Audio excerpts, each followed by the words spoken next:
Nandamuri Balakrishna NBK 109వ సినిమాను బాబీ దర్శకత్వంలో తెరకెక్కిస్తున్నారు. ఈ సినిమాను 1980 బ్యాక్ డ్రాప్ లో తెరకెక్కించబోతున్నట్లు ఇప్పటికే న్యూస్ లీక్ అయింది. ముఖ్యంగా ఈ సినిమాలో బాలయ్య బాబు 3 విభిన్నమైన గెటప్స్ లో కనిపించబోతున్నారంట. ఇవన్నీ ఎంతో వైవిధ్యంగా ఉంటాయని, గతంలో ఆయన కనిపించని విధంగా డిజైన్ చేశారని టాక్ వినిపిస్తుంది. హై వోల్టేజ్ యాక్షన్తో డిఫరెంట్ కాన్సెప్ట్తో రాబోతున్న ఈ సినిమాను సితారా ఎంటర్టైన్మెంట్స్ బ్యానర్ పై సంయుక్తంగా నిర్మిస్తున్నారు.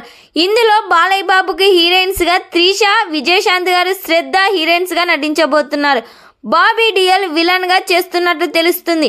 ఈ క్రేజీ కాంబినేషన్ లో రాబోతున్న ఈ సినిమా సూపర్ డూపర్ హిట్ గా నిలుస్తుందని అంతా అనుకుంటున్నారు. ఈ సినిమాలో ఐటెం సాంగ్ లో ఊర్వశి రౌటేలను తీసుకున్నారు. ఊర్వశి రౌటేల పోలీస్ ఆఫీసర్ గా కూడా కనిపించబోతున్నట్లు వార్తలు వినిపిస్తున్నాయి. దాదాపుగా ఈ సినిమా బడ్జెట్ 300 కోట్లు. ఈ సినిమా థియేటర్స్ లో రిలీజ్ అయితే ఈజీగా 1000 కోట్లు కలెక్ట్ చేస్తుంది. మరి ఈ సినిమా థియేటర్స్ లో రిలీజ్ అయ్యి బ్లాక్ బస్టర్ హిట్ కావాలని కోరుకుందాం. ఈ వీడియో మీకు నచ్చినట్లయితే లైక్ చేయండి, షేర్ చేయండి. మరిన్ని లేటెస్ట్ అప్డేట్ కోసం మా ఛానల్ని సబ్స్క్రైబ్ చేయండి.